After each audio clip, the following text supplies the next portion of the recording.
존경하는 우리 안양 범계 주민 여러분, 그리고 경기도민 여러분, 대한민국 국민 여러분, 이준석입니다.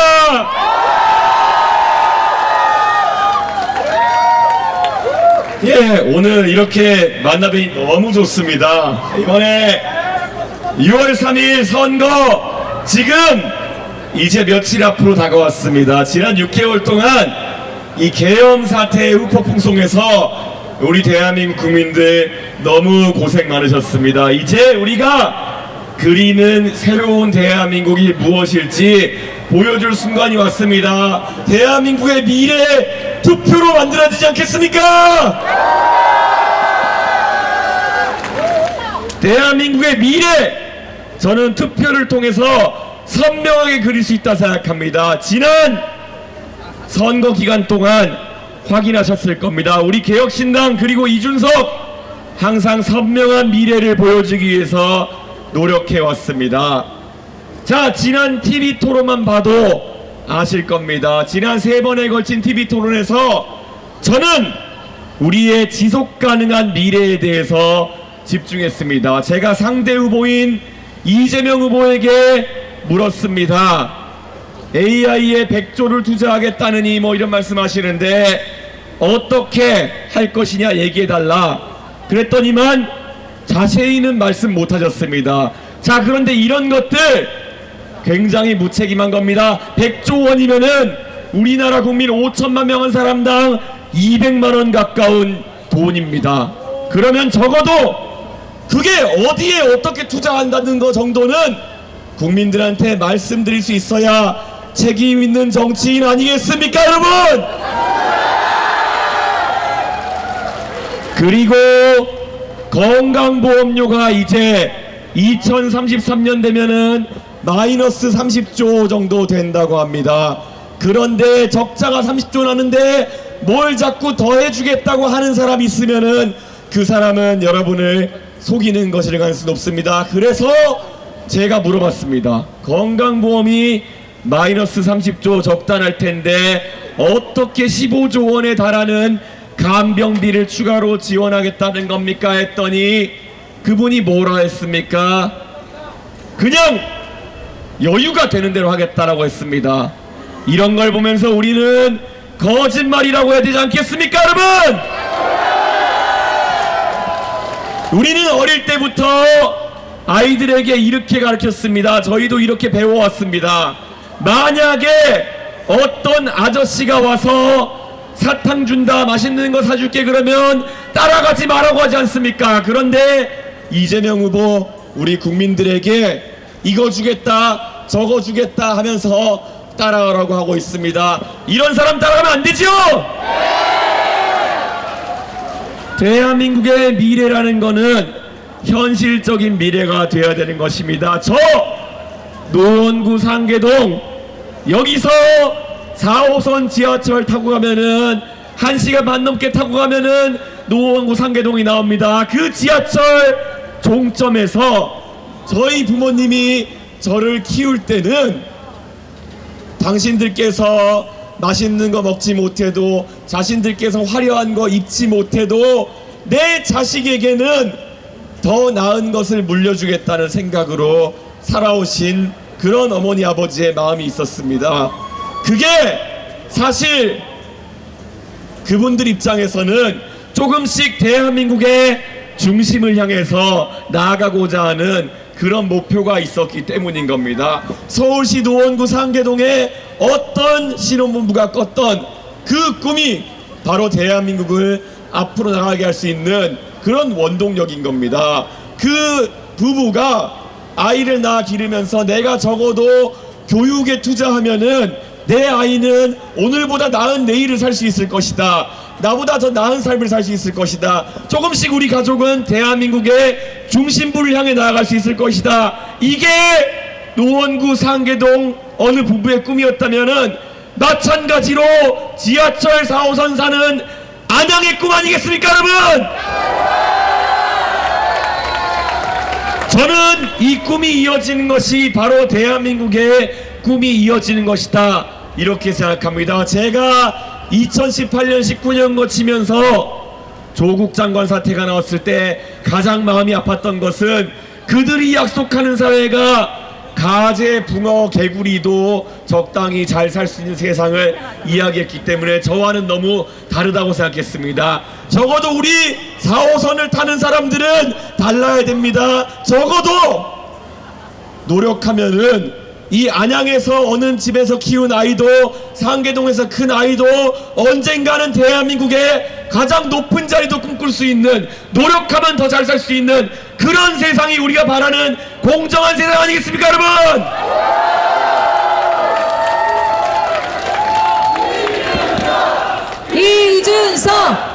이준석 대한민국의 정신이 살아있다면은 적어도 정치하는 사람들이 우리 다음 세대에게, 태어나지도 않은 미래 세대에게 부담을 전가하겠다는 얘기를 쉽게 해서는 안 됩니다. 그런데 최근에 양당이 국민연금 관련해서 합의해 놓은 것을 보면은 저는 깜짝깜짝 놀랐습니다.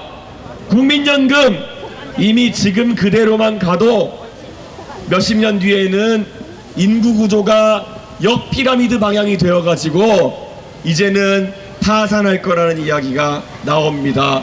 2090년이 되면은 2경원 정도 적자가 날 거라고 합니다. 2경이면은 2000조도 아닙니다. 2만조 원에 달하는 금액이 적자가 난다고 합니다. 그런 여기에 대해 가지고 진지하게 대책을 세워야 되는데 저 빨간당과 파란당 양당이 합의한 것을 보면은 더 내고 더 받기라고 합의했다고 합니다. 말이 좋아서 더 내고 더 받기이지 기성세대가 바로 더 받고 젊은 세대 미래 세대가 더 내는 합의, 이런 합의 대한민국의 정신에 어긋납니다. 우리 미래 세대에게 부담을 떠넘기는 것, 이런 나쁜 정치 막아야 되지 않겠습니까?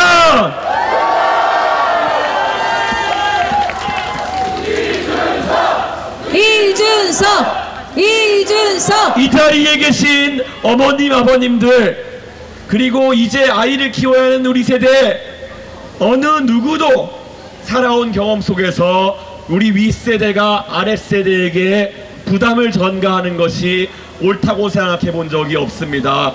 노원구 상계동의 어느 부부의 생각처럼 정말 더 나은 것을, 우리 좋은 것만 물려주지 않은 생각으로 아이를 키우며 살아오는 것이 대한민국입니다. 그래서 저는 정치에서도 이 정신이 살아있어야 된다라고 생각합니다. 저도 이제 나이가 40입니다. 제가 지금까지 국민연금을 내온 시간만큼 더 내면 저도 이제 수급자가 될지도 모릅니다. 하지만 저는 단언코 말씀드리겠습니다. 하나의 정치인으로서의 이준석, 그리고 국민연금 내는 이준석으로서, 아니면 대한민국 국민 이준석으로서 앞으로 저는 제가 미래 세대를 위해서 더 많은 부담을 지고 더 절약하고 더 노력하겠다는 이야기를 하겠습니다. 절대 태어나지도 않은 미래 세대에게 빚덩이를 주는 그런 정치를 하겠습니다. 하지 않겠습니다. 동의하십니까?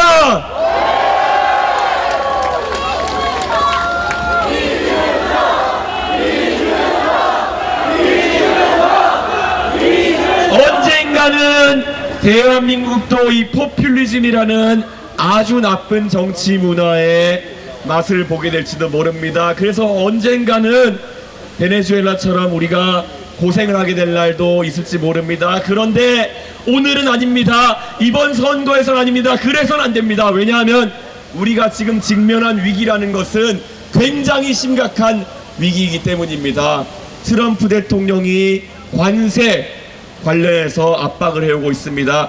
중국은 우리보다 과학기술 패권 경쟁에서 앞서 나가기 위해서 노력을 하고 있습니다. 지금 상황에서는 우리가 단결된 힘으로 이 위기를 뚫어내야 되는 것이고, 저 무지막지한 포퓰리스트가 정치하는 것을 우리가 용납할 수 없습니다. 투표로 막아주시겠습니까?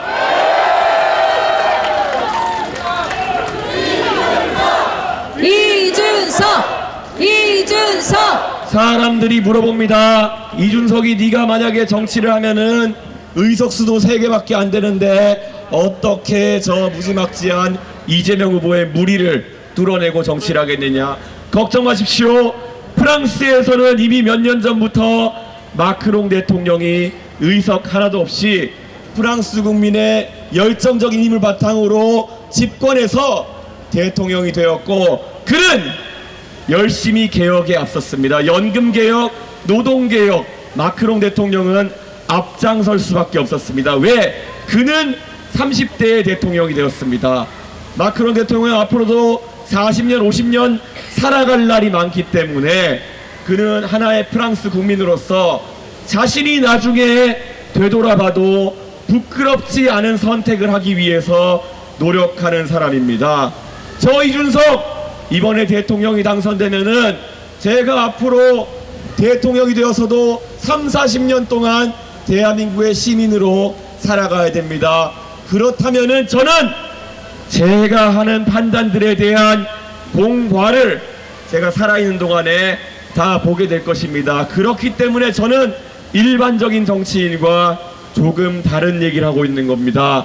다른 사람들이 더 주겠다, 해주겠다, 걱정 마십시오 이야기할 때 죄송합니다, 지금은 곤란합니다, 안 됩니다, 이 이야기를 한다는 것이 정치인으로서 얼마나 부담 가는 이야기겠습니까?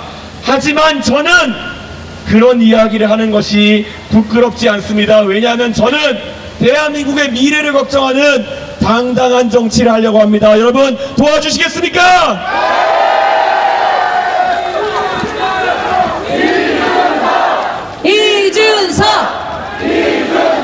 저 이준석 지금까지 대한민국에서 정치하면서 제가 딱히 제 입으로 학벌 자랑하거나 그런 거 한 적 없습니다. 하지만 지금의 대한민국 위기 상황에서는 제가 할 수 있는 일이 있다고 생각합니다.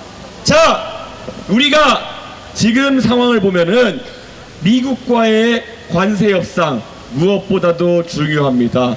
이럴 때는 미국을 잘 알고 국제사회에서 잘 어울릴 수 있는 지도자가 필요합니다. 저 이준석 대한민국에서는 외국에서 학교 다녔기 때문에 학연도 없고 아무것도 없지만 제가 미국의 워싱턴으로 가는 순간 미국의 워싱턴에서는 저와 동문수학했던 제 친구들이 지금 미국의 정부 관료로서 주요한 위치에 자리 잡기 시작했습니다. 이제 대한민국의 외교도 그들과 당당히 논리로 맞서서 이야기할 수 있는 그런 사람이 맡아야 되지 않겠습니까? 이재명 후보 지난 며칠간 본인이 문제될 상황이 발생하니까 주변의 자기 지지자들에게 이준석이 공격하라 그러고 방송에 나간 사람들한테 이준석이 때리라 그러고 이렇게 했을 겁니다. 그런데 그런 식으로 해서 이준석 한번 때릴 수는 있겠지만은 그게 대한민국이 트럼프 대통령이랑 외교하는 데 쓸 수 있는 그런 전술은 아니지 않습니까? 만약에 트럼프 대통령이 이재명 후보 만약에 대통령이 된다 해도 제대로 상대 안 해주고 이렇게 하면은 아마 이재명 후보는 트럼프 대통령 전화번호 알아내가지고 문자 폭탄 보내라고 할 것 같습니다. 근데 그게 대한민국의 외교로 먹힐 만한 방법이 아니지 않습니까? 저는 다릅니다. 저는 논리와 이성으로 미국의 관료들과 지성인과도 상대해서 제가 이길 자신이 있습니다, 여러분!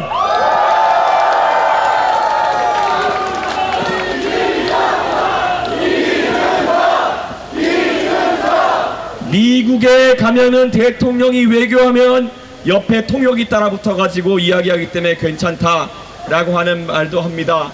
하지만 만약에 우리나라의 대통령이 영어를 능수능란하게 해서 미국의 주요한 시사방송들 CNN이나 팍스뉴스나 CNBC 이런 데 나가가지고 대한민국의 입장을 즉석에서 만약 방송에서 이야기할 수 있다. 그런 거 상상해 보셨습니까? 대한민국의 국격이 올라갈 겁니다. 바로 지금 나와 있는 후보 중에서는 저 이준석만 할 수 있습니다. 그렇지 않습니까?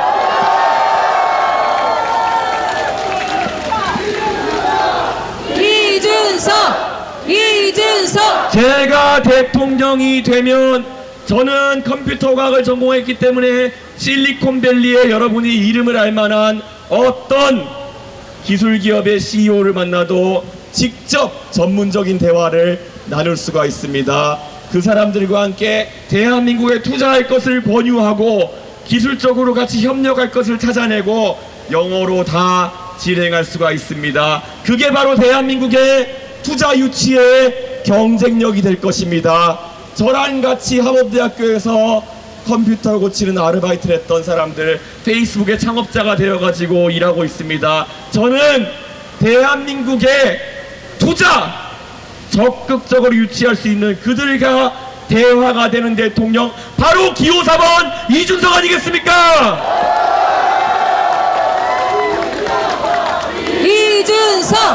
이준석! 저는 적어도 이 아이 키우는데 고민 많이 하고 중산층이 많이 사는 안양에서 여러분의 자녀에게 손자 손녀에게 나와 있는 대통령 후보 중에 누구처럼 살았으면 좋겠다, 누구처럼 컸으면 좋겠다 했을 때 내세울 수 있는 후보는 명확하다고 생각합니다. 지하철 4호선의 정서를 공유하면서 아이들에게 노력하면은 기회의 사다리를 밟아 올라갈 수 있다 하는 이준석, 여러분의 자녀에게 추천해 줄 수 있는 후보 아니겠습니까, 여러분? 대한민국 앞으로 더 발전해 나가야 되고, 그것은 아까 말했던 것처럼 정말 포퓰리즘이 아닌 우리 대한민국의 정신대로 미래지향적으로 견실하게 성장하는 길이다. 저는 이렇게 생각합니다. 여러분, 이번 선거 이제 며칠 안 남았지만 여러분께서 아직 주변에 마음을 정하지 못하신 분들에게 조금씩 설득을 해 주십시오. 그래서 이준석을 뽑으면은 대한민국이 한 단계 두 단계 차근차근 밟아나갈 것이고, 그게 바로 우리 아이들과 손자 손녀들의 미래를 가장 창창하게 빛나는 길이다. 그 이야기를 해주십시오. 저는 확실합니다. 대한민국이 이제 여기서 멈출 수가 없습니다. 앞으로 열심히 나가야 됩니다. 좌도 우도 아니고 앞으로 나가는 대한민국 원하십니까?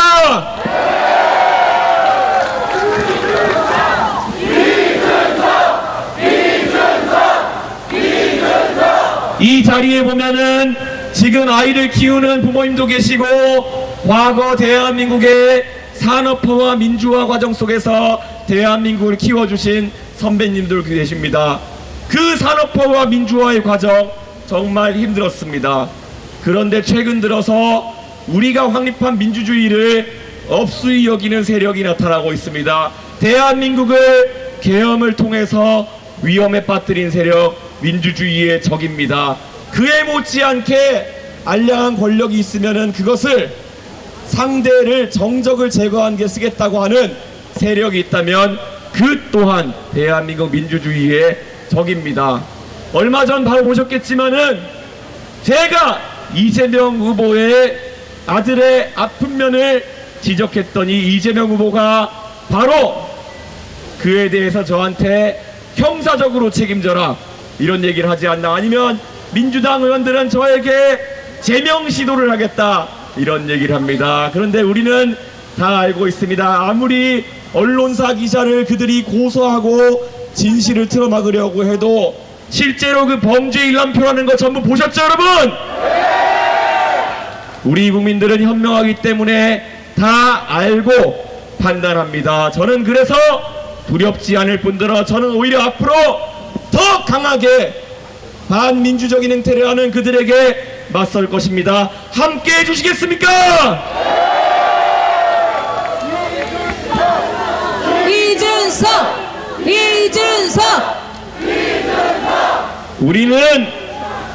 우리는 지난 2017년 대통령 선거에서 탄핵 1회에 치러진 그 선거에서 문재인 대통령이 당선되었을 때 그렇게 적폐청산에 집착하실 줄은 몰랐습니다.